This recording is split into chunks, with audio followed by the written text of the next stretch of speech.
Hi everyone, Kerry again. I just wanted to take the time today to chat with somebody different, and I've got Trisha here from Create Empower with me, and she is a fashion brand consultant.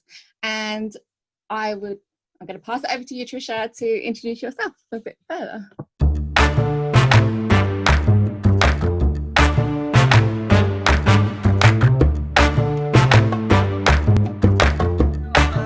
It's very nice to be here, Kerry, and to talk to you.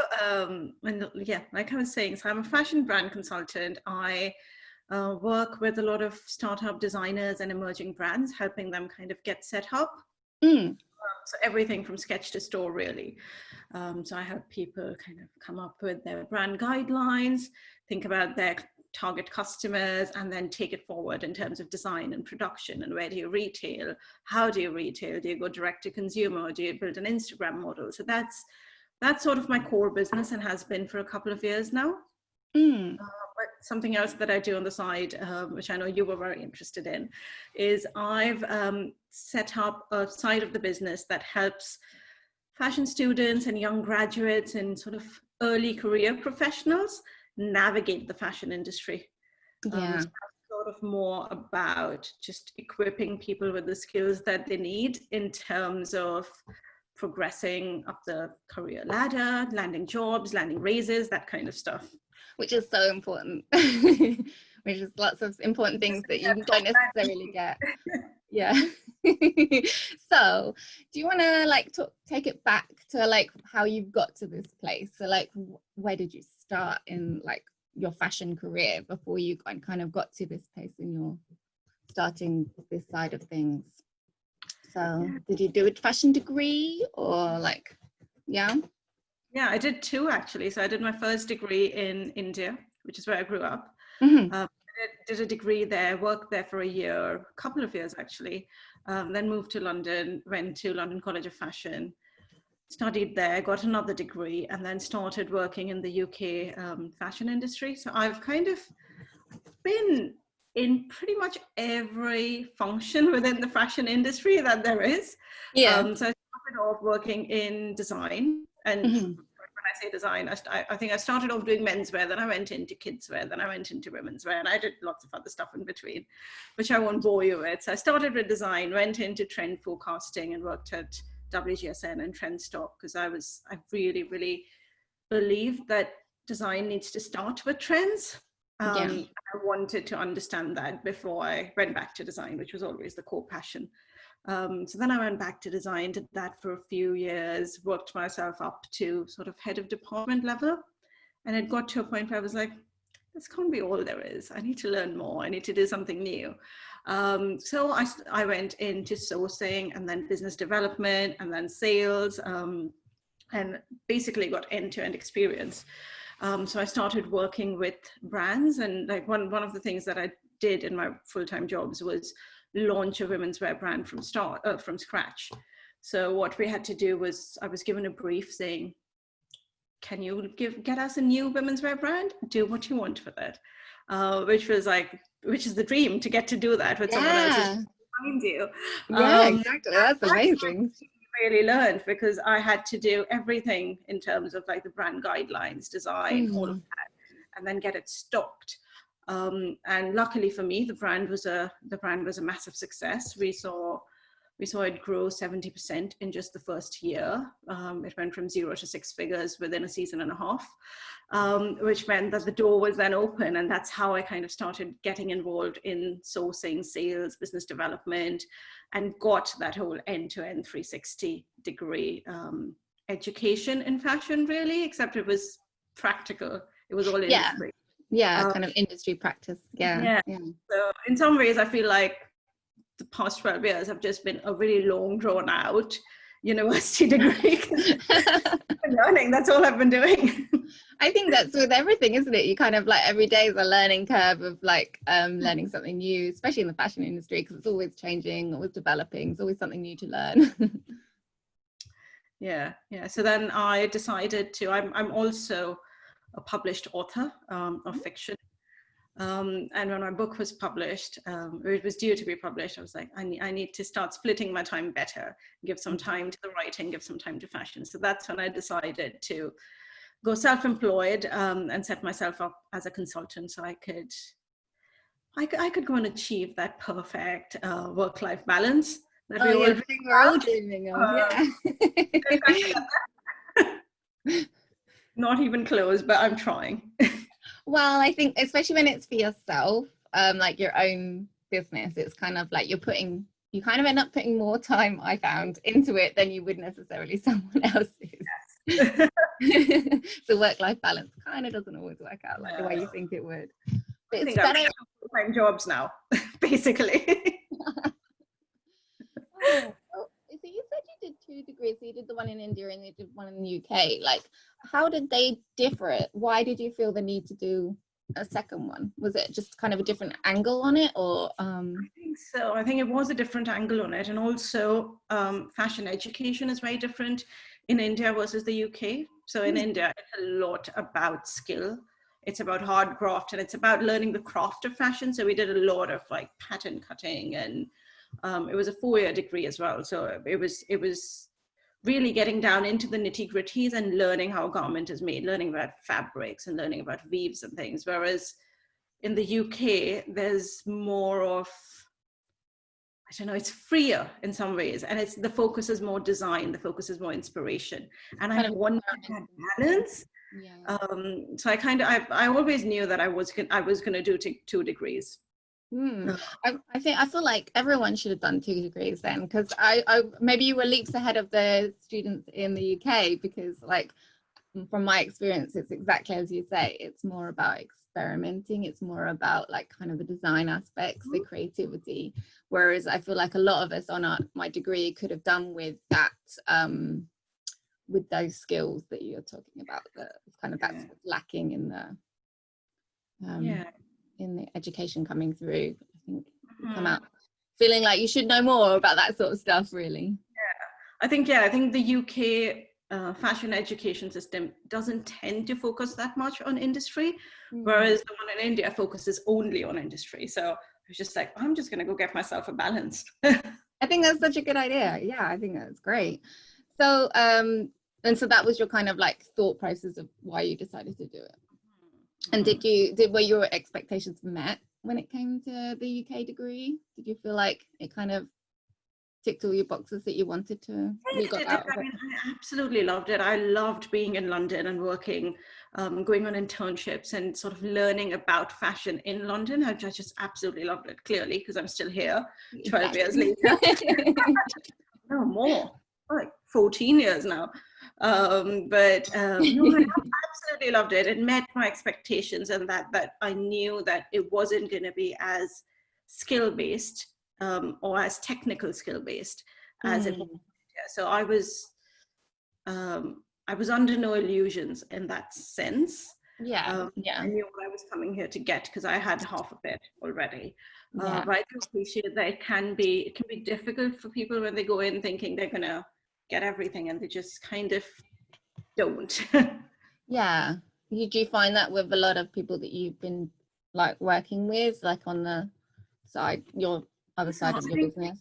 Particularly in terms of like when it comes to career skills and things. Yeah. That's just something that, and I think that's across the board in fashion, we don't really train our young graduates to have those skills as much. And it is very much about, like, obviously we know no one goes into fashion to become a millionaire. It's just not that kind of industry. You go in because you're passionate about it. Yeah. But even so, I find it so disheartening that there'll be so many students who graduate university sort of with these beautiful portfolios and so much talent and so many like dreams. But a few years into the industry, they're just kind of feeling quite dispassionate, and they're feeling a bit just run down because it just doesn't match up. Yeah. So I think that disconnect is 100% there. Yeah, and I'm sure there's a lot of people that come out of the fashion degree that don't actually end up going into fashion in the end, and not because of lack of want, but I feel like it's just very difficult for people to kind of get seen and kind of for people to pick up, like, I don't know, get interviews and all that sorts of things. So is that something that you help people with? Yeah, so that's something that I decided to help with. I mean, it's been something that's been brewing in the back of my mind for a long time, because I feel like in all of these years, every conversation about career comes down to this. And I think pretty much everyone I know in the fashion industry has had this conversation with someone else at some point in their lives, but it's always behind closed doors. And it's always about, why is there no career support? Why don't we have more accessible mentorships? Yeah. Why do we not get how to go in and negotiate a raise? And why is it right that, you know, like just things like that, like especially if you're a designer, because the notion seems to be that if you're a designer, you do this because you love doing it. So you shouldn't be worrying about the money. But hey, we are in fashion because we love fashion. If nothing else, we want to be able to afford the lifestyle that we dreamt of. Yeah, definitely. Yeah, or just have a regular life and do fashion. Yeah, so I just I'd been having so many of these conversations over the years, and I'd kind of been mentoring a lot of people over the years, just because I love doing it. And that's the honest truth, just sort of helping people out with their CVs and personal branding and quite a lot of salary negotiations. That seems to be my thing. Good to know. Everyone make notes. And it just seemed like the time to do something properly officially about it, because I think right now anxiety about jobs in fashion is at an all-time high. Yeah, it seems to be. Every time there's a recession and people are just wondering, have we wasted the 4 years that we've been doing a degree? Are we coming out and going into an industry that just doesn't exist anymore? And yeah, I just think it's something that it's felt like time to stop talking about it just within my inner circle and start actually doing something about it. Yeah, I do think that there doesn't seem to be that bridge between university and career. Like there's definitely a missing gap, and however much the schools or universities have that kind of, maybe they have a career center, it doesn't seem to kind of, as far as I can gather from people I've talked to, that it doesn't seem to kind of do enough as you kind of need it to. No. And I think the trouble as well is, like, if even if you do manage to get into the industry, which can be quite hard, and a lot of people get stuck in that rut of internship after internship after internship. Yes. I mean, that seems to be a problem that is absolutely unique to fashion. I've not seen that in any other industry to this level. No, I mean, it's slave labor, come on. Even when they're paid internships, like at some point you've got to let people progress on. It's just not right. Yeah. But I think even with graduates who do manage to get their foot through the door, and get started in the industry, they often around the 2 or 3 year mark, they get to a point where they're like, well, what's next? How do I progress from here? Yeah. It's just not something that we are trained to think about. Like, how do you go in and say, actually, I'd like a promotion? Or how do you go in and talk about the fact that you've designed all of these pieces, or you've worked on a production line that's turned bestseller after bestseller after bestseller, made so much money for the company, so you deserve to be paid more, or you deserve a bit more responsibility. How to navigate those really tricky sort of waters. No one teaches us. No. And we're trained to think strategically. We're trained to think creatively, which can sometimes be a bit counterintuitive in these situations. Yeah, and I definitely think, like, kind of, so I've done like bits of work here all over the place, like in terms of like out of the fashion industry, and it kind of, that has actually given me quite a better way of dealing with those kind of things than my work within the fashion industry. Like, it's kind of, it's funny that how the fashion industry just doesn't give you that side of, it's just not, I guess, it's like, yeah, I guess as a creative person, I was, for myself, didn't see myself as a business person. So like business was like alien, talking about money, all those kind of, you know, writing a business plan it was kind of an alien concept to me, coupled with my creativity, and how could I be both things? But it turns out I can do both things. I'm a diverse person. If you want to succeed, and if you want to achieve all of those big dreams that we start off with, you kind of have to do both, don't you? Otherwise it's just... but I just think it's that kind of, no one teaches you that, so you can do both. So yeah, it's a funny world. How do you think that your feelings towards fashion have changed over time? So like, have you changed your feelings towards it as an industry over time? I think as my understanding of the industry has grown, I think I've definitely, I think to begin with, I thought it was all about, and I think to a large extent it still can be, all about the big conglomerates and the big sort of, like the really, really big retailers, the really big retail groups. And that seemed to be, to begin with, the be all and end all, or the big fashion magazines. But I think the past couple of years, there's been a massive shift in terms of going from that big chain store mentality to going towards more direct to consumer stuff. And fashion's become more about connection, really. It's become more about authenticity, whether we're talking about sustainability, or you're talking about socially responsible design, or you're talking about the whole direct to consumer model that's sprung up over the past 3 or 4 years, really. I think the focus is shifting very much to building sort of like a peer-to-peer connection and building authentic relationships. And fashion's always been about storytelling. That's why people buy fashion. It's the story. But I think that's become more of a highlight now, with a lot of smaller brands emerging. And I just think that's so exciting. Like, I truly believe of fashion, the small brands. I mean, the internet has done so much for small brands, like allowing that all to happen, the connection to be so much easier, that you don't have to spend too much money, like starting that connection. You don't have to be in that big store to find people that might be interested. And from a consumer point of view as well, there's been a big shift in terms of, do we actually want to go into a big store and shop anymore? I mean, especially with the pandemic now, the focus has been so much on how can we support local businesses? How can we support small business owners? I just think that's so wonderful, and that's such a nice direction for the fashion industry to move in.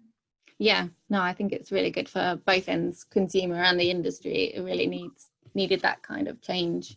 A bit more diversity of choice of what people can choose is really, it can't be bad. No, I don't think so. And I think there's also a lot of socially conscious fashion that's been happening right now, which is also brilliant, because I think that's one thing I always felt guilty about adding, using factories in countries where they're probably not being paid right. Even though they check off all the compliance. And we know that if you're working with big retailers, which is what my experience has been, working with big retailers, they absolutely check off all the compliance. But even so, when you actually think about how much money they're getting paid every day with compliance, it can be quite shocking. The disparity between how much money the company makes and how much money these people on the ground are making is completely different. It's mind-blowing. And then when you look at the climate side of things, I think there were lots of things that I started thinking about, and I'd been working a lot more in socially responsible and sustainable fashion over the last few years anyway. But I think the best platform to do it is sort of the smaller businesses. I think that's where the massive change is happening.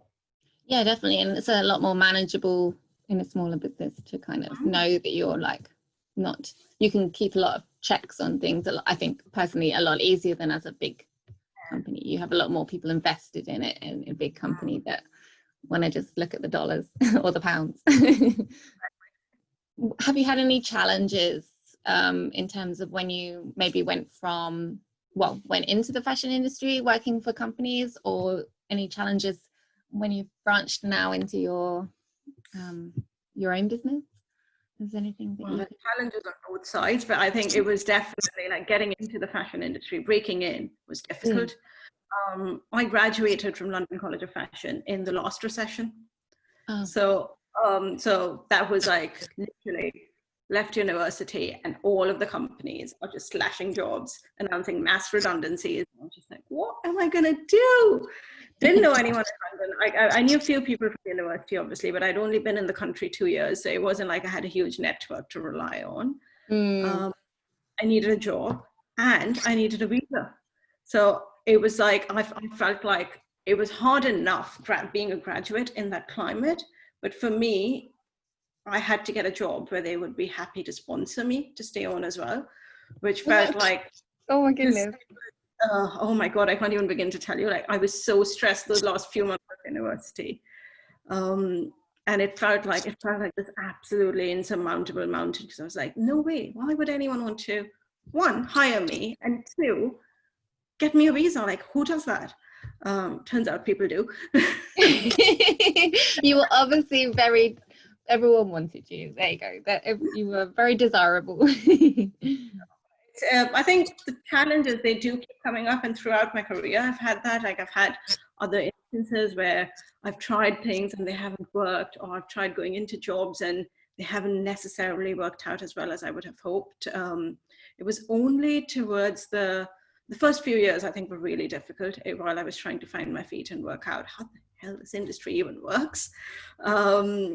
And then once I sort of found a few, I think the turning point for me was actually finding a few mentors within the industry, who kept pointing me in the right direction and who kept saying, oh no, this is what you should be doing. It kept introducing me to people, teaching me how to work and stuff. And that, I think that for me, I think it was about 2 or 3 years into my career when I met a few people who offered to help me. I was like, that's when things started changing.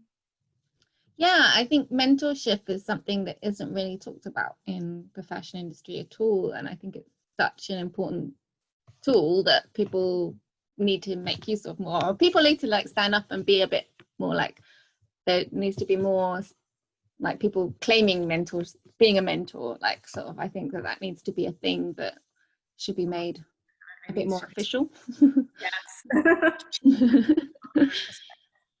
Because it's a bit of hit and miss if you don't find those people that are willing to like give you that information, because I feel like it's quite secretive in the fashion industry about kind of that sort of helping it, not necessarily as helpful as people could be.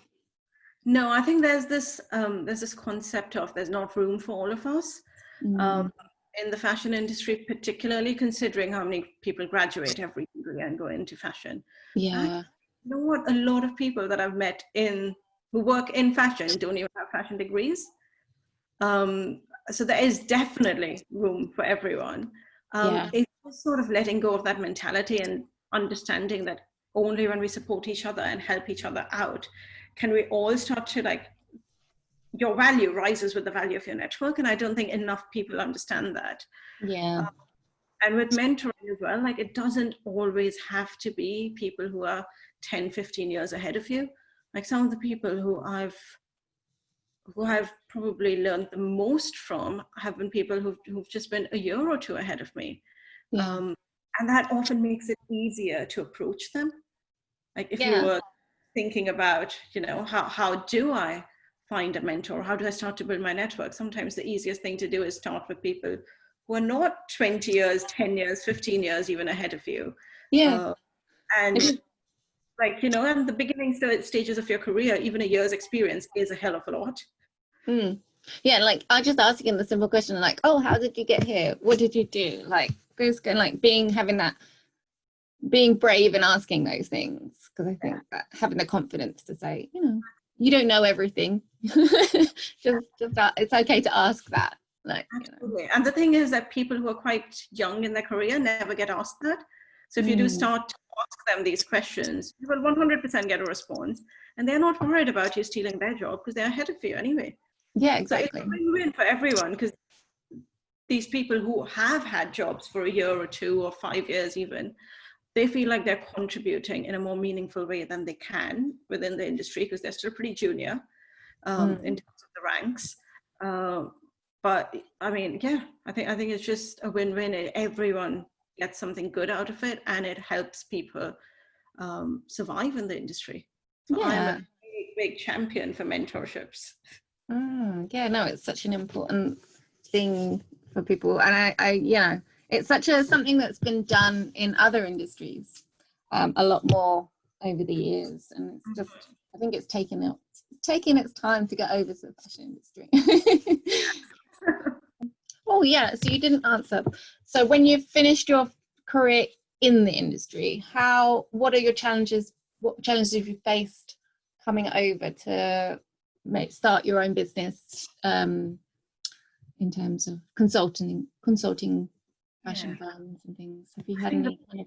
Yeah, I think for me the biggest challenge was having the confidence.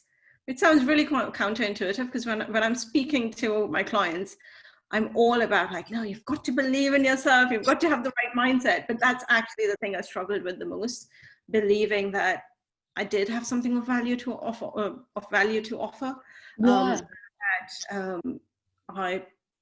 that I could add value to these businesses. I could help them do that. I mean, of course, I'd been doing it for years, but I was doing it in a very, very different environment, in that I've always been working with, like, I've worked with pretty much every big retailer in UK and Europe. So you would think I should have that confidence, but because it was in such a different environment, and always with the support system of, having a full merchandising team, having a production team, having a company that has quite a large amount of money to spend on marketing. So it was the challenge was convincing myself that I had transferable skills, and I had something of value to add. Yeah. I think as soon as I started going, actually, no, you know what? If I've done it with larger companies, which always have larger, like more red tape and more difficulty in terms of getting things done, with a small business where everyone's charged up, it's just going to be easier. And so far, it's proven to be. So I think the big word often is confidence, and sort of feeling like an imposter as well. Struggles with that. Yeah, no, I think it's so much easier to see it in other people, like to say, have the confidence, you can do it, and all those kind of things. But to see it in yourself and say, oh, I'm not, it's me not being confident that's holding me back. It's really hard to self-reflect. It is, and because in yourself, you always find that you come up with more excuses. And it's like, no, Yeah. I'm not putting myself down. I'm just being realistic. It's like, no. Yeah. If a client said that to me, I'd be telling them, no, you're not being realistic. You're letting your limiting beliefs get to you. Exactly. So I've now got a little bit of a script in my diary. So every time I feel like that, I've got to turn to that page and look at it. And I'm like, what am I doing? This is the advice I would give clients. I have to start applying it to myself. So yeah, it is hard trying to do that for yourself. Oh, definitely. And I'm sure we all have bad days where we're just going to feel down, but as long as you can get back on that momentum of like kind of being like looking at yourself like, okay, it's fine, I can do this. Absolutely. Is there any kind of general advice and tips that you would give, that you could hand over to somebody right now that's starting a fashion brand, or like starting their career, anything in addition to what you've said already? I think the one thing that I say to all of my new brand clients and all students that I mentor, there's one thing that's in common, and it's always about starting with your why. Whether you want to work in the fashion industry in a job, or whether you want to build a brand, you've always got to know exactly why you're doing it, because it is such a hard industry to break into. And yes, of course, you can get support, and that makes it a lot easier. That's what people like you and I are here for. Like that's what we're doing. We're trying to help people break into it. Yeah. With all the support in the world, there are still going to be some really, really bad days, and there's still going to be jobs that you have to do, or things that you have to do for your business that you don't really enjoy, or that's probably not your strength. And there'll be a lot of setbacks. Like fashion industry is built on setbacks. It's built on things collapsing and then being rebuilt. And that's partly why we love fashion, because we like that cycle. Yeah. So if you know why you're doing it, if you've got a strong sense of purpose, and if you know, right, this is my ultimate goal, this is my ultimate aim, and you're working towards that, it makes everything so much easier. Yeah, it keeps you driving through the bad times. Yeah, those late nights. You're working towards, and you know that it's for something bigger than just having a fashion brand because I think it sounds nice, or just having a fashion brand that, I mean, the one thing that a lot of people say is, oh, I just want to build a sustainable fashion brand. Just like, well, why? And they don't have an answer to that. And when they don't, that's when you know you're running into trouble, because there's got to be something that's driving you forward. Otherwise, it's just work. And what exactly does sustainable mean to you? Like, what, dig a bit deeper than just those kind of initial words that, you know, environmental, well, you know, what part of the environment? Well, you know, all those kind of questions. Like, and it's about, like, for a brand, it's about moving down. That's what that is. That's what you get when you work out your purpose. You're able to build a really, really specific niche for yourself. And that means that when you're trying to sell to a niche, it becomes easier. Every part of the process becomes easier, from developing your visual brand to your design handwriting to doing the digital marketing later on, to like product selection, everything. If you know your niche, if you know why you're doing it, you know your niche, that's half the work done.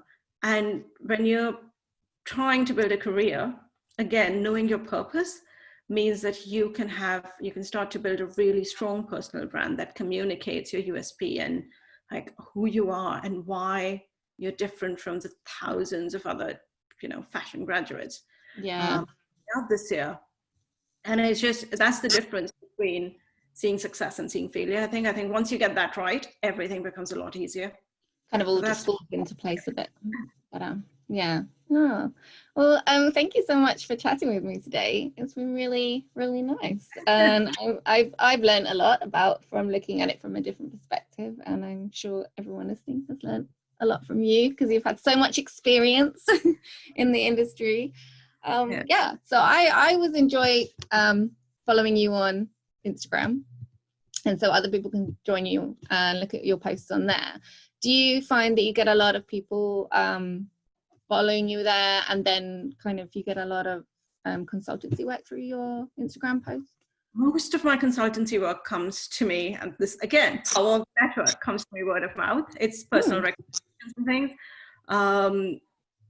The Instagram it's great for reaching a lot of great for reaching a larger audience, of course, but so far most of my work has come to me through personal recommendations.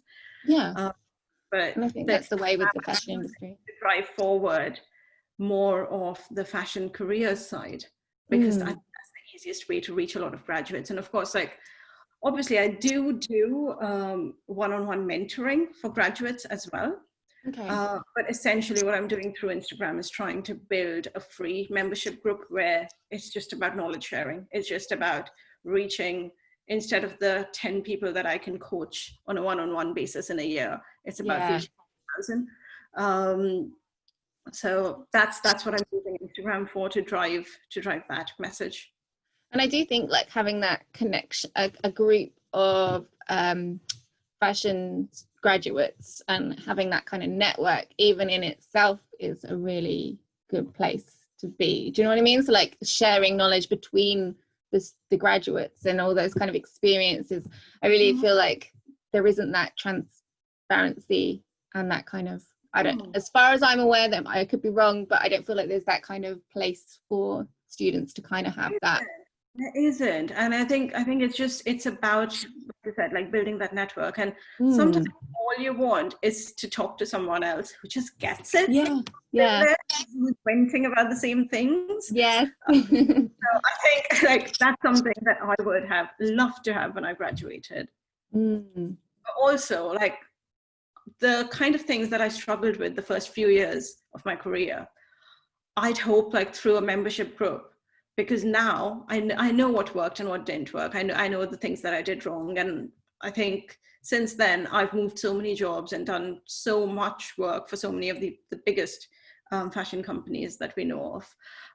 I've got a lot that I can teach people in terms of like, how do you go about building your career? How do you go about breaking into it?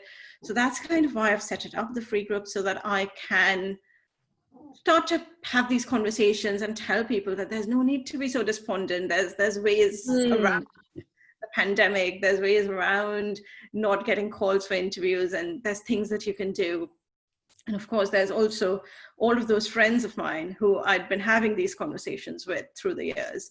Yeah. I started talking to them about it. They're all so keen to come in and start talking to some of these people in the group, like even just off 20 minutes of their time to say, okay, well, what does a fashion buyer at ASOS really do? And how do you need to, what do you need to do to get that job?